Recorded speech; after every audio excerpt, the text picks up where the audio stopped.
पहले ये देखिए, हम प्रधानमंत्री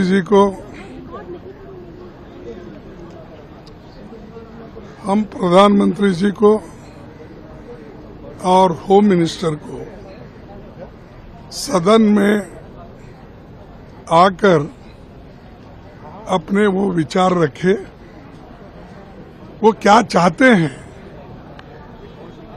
भाई चंदा चोरी का मामला है, उसमें उनकी राय क्या है, और विद्यार्थियों को पीटा गया, उनके ऊपर पैलेट गन चलाया गया, गैस चलाया गया, सब कुछ किया। आखिर ये हुआ क्यों, किस लिए हुआ, और उसके लिए वो और होम मिनिस्टर दोनों जिम्मेदारी लेकर अपनी स्टेटमेंट तो देना चाहिए। वो सदन के अंदर आने के लिए भी तैयार नहीं है, तो ये सदन का अपमान है। और जो लोग इस सदन में हम लोगों को चुन के लाए हैं, उन लोगों का भी अपमान है, लोकतंत्र का अपमान है। अरे लोकतंत्र में बहस होती है, और हम जब बहस छेड़ते हैं तो आपका दायित्व होता है या आपका अधिकार होता है कि उसको रिप्लाई दे।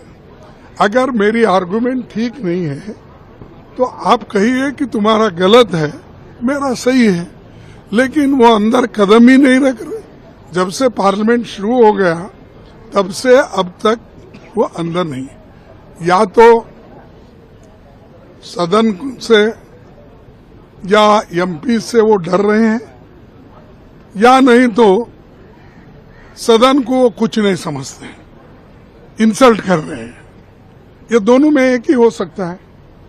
लेकिन मैं ये कहना चाहता हूं कि प्रधानमंत्री जी जब 12, साढ़े 12 बजे, 1 बजे उठ के, मैं तो तब सोया हुआ रहता हूं, तो उस वक्त वो इंस्टाग्राम क्या है, हाँ, उस पे आते हैं और अपनी बात रखते हैं।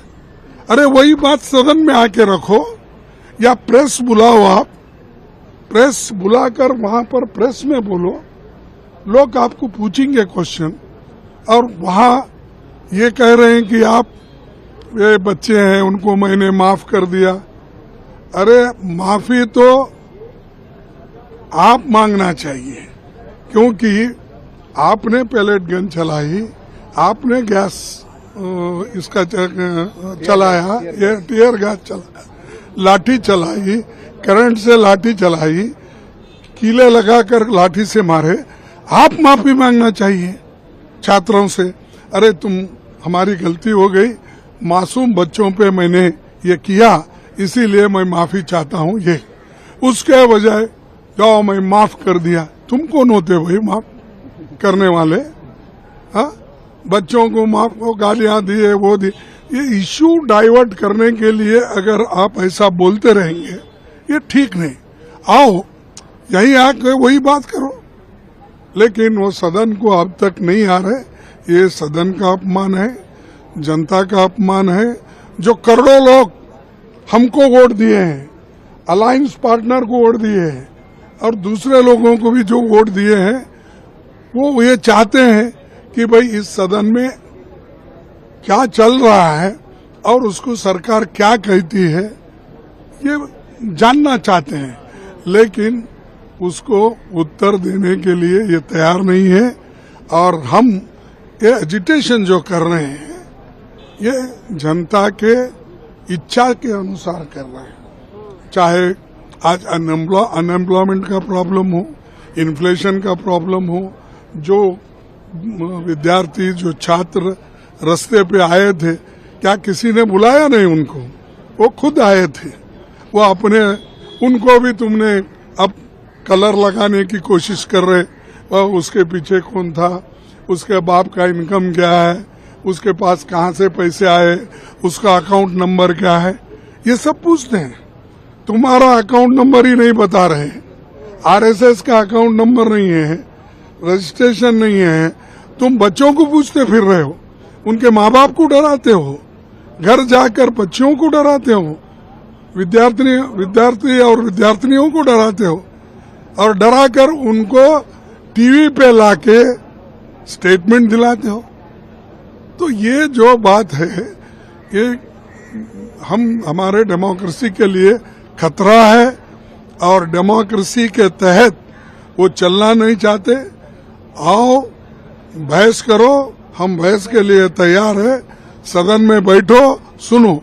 आज तक एक शब्द सदन में क्या होता है, क्या बिल चलता है, क्या कितने हम नोटिसेस दिए, उसके बारे में कभी उन्होंने ना उत्तर दिया, कभी सोचा नहीं। इसीलिए हम ये एजिटेशन ऐसा ही चलाते रहेंगे सच्चाई बाहर आने तक। जो चंदा चोरी का भी कहीं चांदी है, कहीं पैसा रखे, कहीं है, हम किसी के ऊपर आंच नहीं लगा रहे। अरे जो लोगों का, जनता का पैसा है, जो लोगों ने दिया हुआ है, कोई चांदी का ईंट दिया, कोई ये अपने सोने का रामचंद्र की कहानी क्या बोलते, रामचरित्र मानस सोने के इसमें दिया, ये सब गायब है चल रहा है। नहीं भाई हमारे पास रख लिए सुरक्षित, ये तो बोलो आके। तो ये जो चीज ये कर रहा है गलत, बड़ी गलत कर रहा है और ये अपमान है पार्लियामेंट का और देश के जनता का और खासकर वोटरों का भी। इसीलिए इसका हम आगे इसको और भी मजबूती से लड़ते रहे। आरएसएस के नेता कह रहे हैं कि ये एंटी नेशनल